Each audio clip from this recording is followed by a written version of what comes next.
చాలామందికి బాబూజీగా సుపరిచితులైన షాజహాన్పూర్కు చెందిన శ్రీ రామచంద్రాజీ 1940 సంవత్సరంలో సహజ మార్గం దృష్ట్యా రాజయోగ ప్రభావం అనే పుస్తకాన్ని వ్రాశారు. హార్ట్ఫుల్నెస్ యోగ సాంప్రదాయంలో ముందస్తుగా ప్రచురించబడిన పుస్తకాల్లో ఇది ఒకటి. బాబూజీ రచించిన ఈ పుస్తకంలోని కొన్ని ముఖ్యాంశాలను మనం ఇప్పుడు తెలుసుకునే ప్రయత్నం చేద్దాం.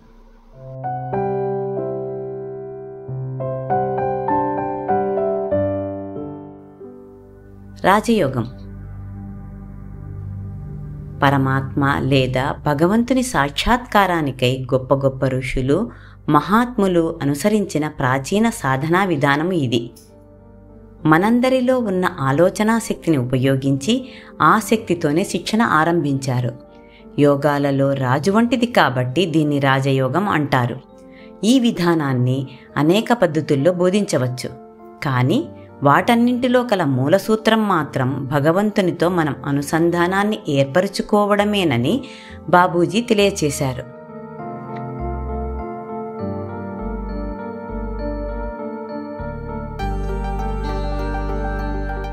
సహజ మార్గం దృష్ట్యా రాజయోగ వివరణ. సహజ మార్గం ఒక ఆధ్యాత్మిక ధ్యాన సాధనా పద్ధతి. ఇది సంస్కరించబడిన రాజయోగం. దశరథ మహారాజు కంటే 72 తరాల ముందు మన భారతదేశంలో ఉండి కాలక్రమేణా మరుగున పడిపోయిన ఒక ఆధ్యాత్మిక పద్ధతి.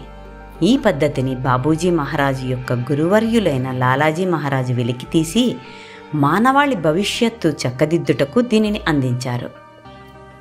ఈ విధానంలో ప్రాణాహుతి అనేది అత్యంత ప్రముఖ పాత్ర పోషిస్తుంది.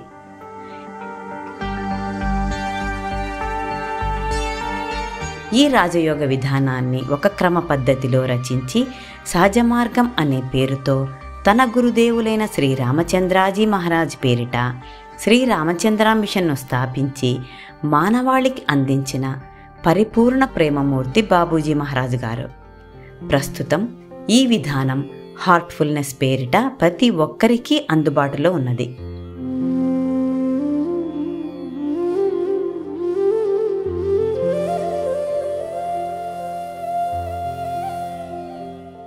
సహజ మార్గ ధ్యాన పద్ధతి వివరణ.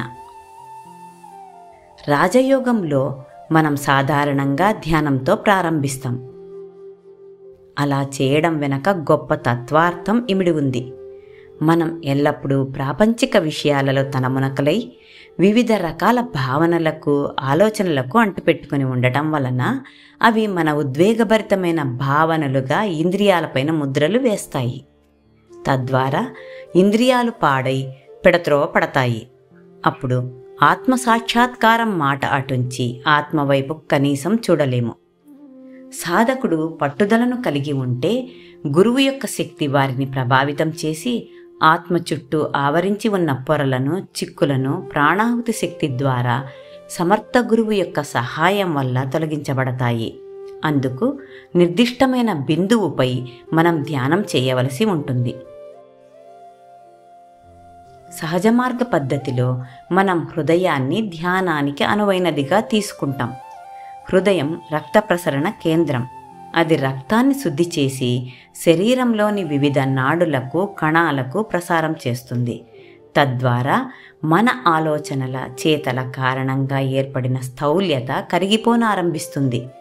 ఈ పద్ధతి ద్వారా మొట్టమొదటి రోజు నుండే మనం పొందే లాభం ఇది.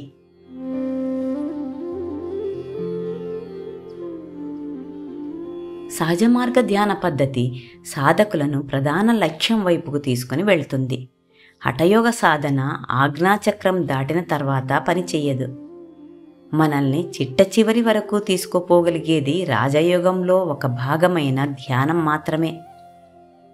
ఈ సహజ మార్గ ధ్యాన పద్ధతిలో ప్రాణాహుతిని ప్రసారం చేయగల శక్తి కలిగిన మహనీయుడైన సద్గురువు యొక్క సహాయంతో మనం ఆధ్యాత్మిక యాత్రలో హృదయ క్షేత్రాన్ని, మనోక్షేత్రాన్ని, కేంద్రక్షేత్రాన్ని దాటి అంతిమ లక్ష్యమైన కేంద్రాన్ని అవలీలగా చేరుకోవచ్చు.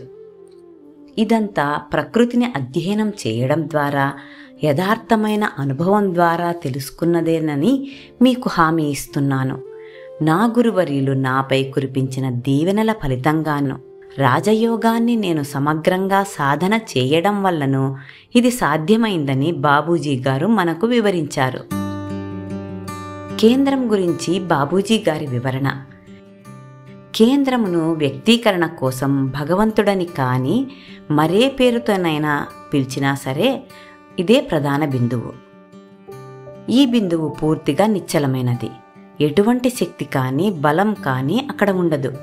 దాని సమీపంలోనే అదృశ్య చలనం ఉండి దాని నుండి శక్తి ఉద్భవించి ముందుకు ప్రవహిస్తుంది.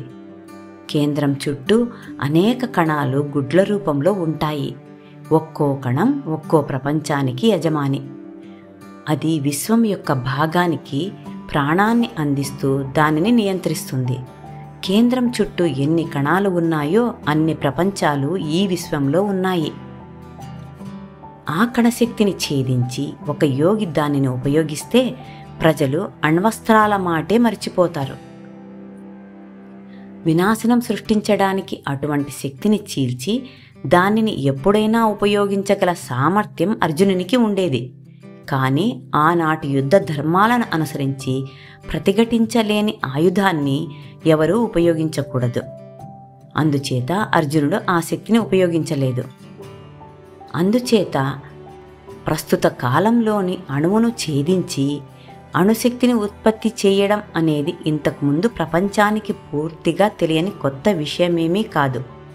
అంతకంటే పూర్వకాలానికి సంబంధించిన ఇంకొక విషయ దర్శనం నాకు కలిగింది. రామాయణ కాలంలో లంకా దహనానికి సింహళ ప్రాంతంలోని సముద్ర జలాలలో కనుగొన్న ఒక వాయుశక్తిని హనుమంతుడు తన సంకల్ప శక్తితో ఉపయోగించాడు.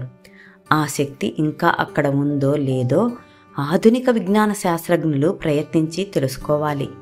పాశ్చాత్యులు మహాయంత్రాలతో చేసే పనిని హనుమంతుడు తన సంకల్ప శక్తితోనే చేయగలిగాడు అని బాబూజీ గారు ఈ పుస్తకంలో వివరించారు. మానవ శరీరంలోని కేంద్ర మండలానికి దిగువన ఉన్న మరొక బిందువును తీసుకుందాం. అది కేంద్రానికి చెందిన స్థూల రూపం. అది ప్రతిక్రియా స్వభావం కలది.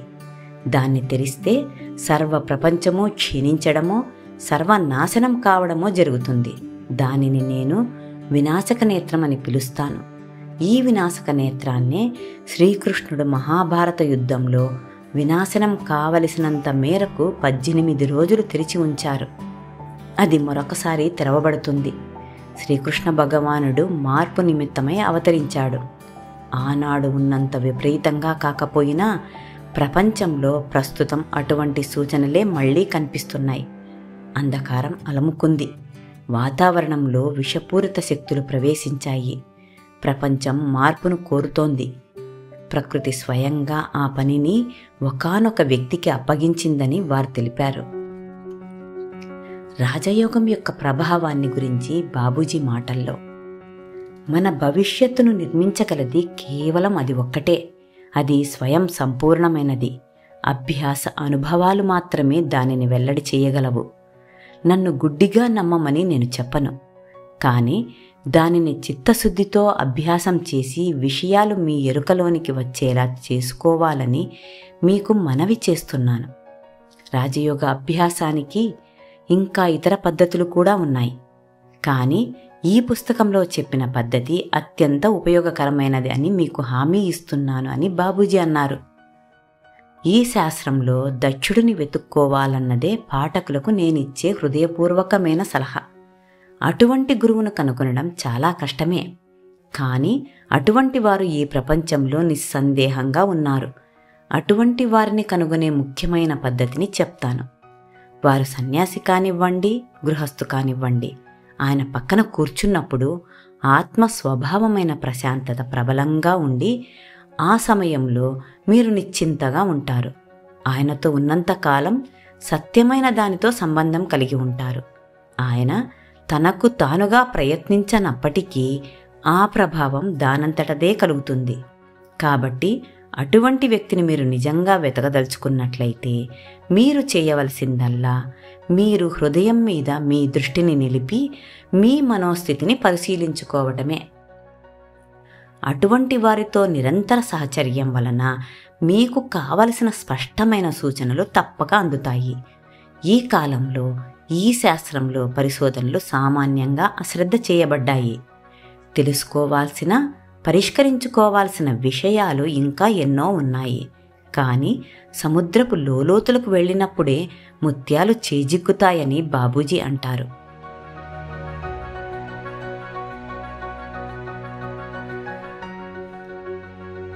ముగింపుగా బాబూజీ ఇలా చెబుతున్నారు: నా అనుభవంతో గ్రహించినంత మేరకు లేదా ప్రకృతిని చదివి తెలుసుకున్నంత మేరకు తగినంతగానే చర్చించాను. అభిలాషకులకు విజయ రహస్యాన్ని వెల్లడించడానికి కొన్ని మాటలు చెప్తాను. ధ్యానం ఆధ్యాత్మికతకు పునాది వంటిది. నిజమైన లక్ష్యాన్ని ముందుంచుకొని ధ్యానించినట్లయితే మీరు తప్పక గమ్యస్థానాన్ని చేరుతారు. సాత్వికమైన ఆహారం భగవంతుని నిరంతర స్మరణలో వండినదైతే దాని ప్రభావం అద్భుతంగా ఉంటుంది. దైవస్మరణలో భుజించినట్లయితే అన్ని రకాల ఆధ్యాత్మిక రుగ్మతలు నయమై మన అభివృద్ధికి అడ్డుగా ఉన్న వాటన్నింటినీ తొలగిస్తుంది. ఇతరుల మనోభావాలను గాయపరచని విధంగా, వారి హృదయాలను నొప్పించని విధంగా మనోవాక్కాయ కర్మలలో అనగా ఆలోచనలు, మాటలు, చేష్టలు వీటన్నింటిలో నిగ్రహాన్ని పాటించడమే ఆధ్యాత్మికతను ప్రారంభించిన వ్యక్తికి ఉండవలసిన బాహ్య లక్షణం. అతడు అలవర్చుకోవాల్సిన తదుపరి విషయం ఏమిటంటే ఎప్పుడు కూడా విషయాలలో మంచివైపే చూడాలి. ఎట్టి పరిస్థితుల్లోనూ లక్ష్యాన్ని సాధించలేమన్న భావానికి లోను కాకూడదు. అందుకు దృఢ సంకల్పం చాలా అవసరం. నిరాశ నిస్పృహలకు లోను కాకూడదు. ఆధ్యాత్మిక మార్గంలో అదే పెద్ద అవరోధం.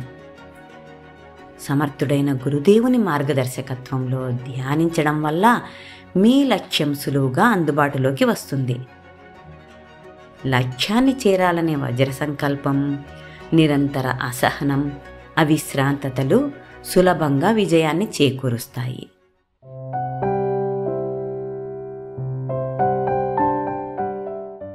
ఇంతవరకు పేర్కొన్న విషయాలలో యథార్థాన్ని తెలుసుకోవడానికి అందరూ ప్రయత్నించే శుభదినం ఉదయించుగాక అన్నది ఆయన హృదయపూర్వక ఆకాంక్ష.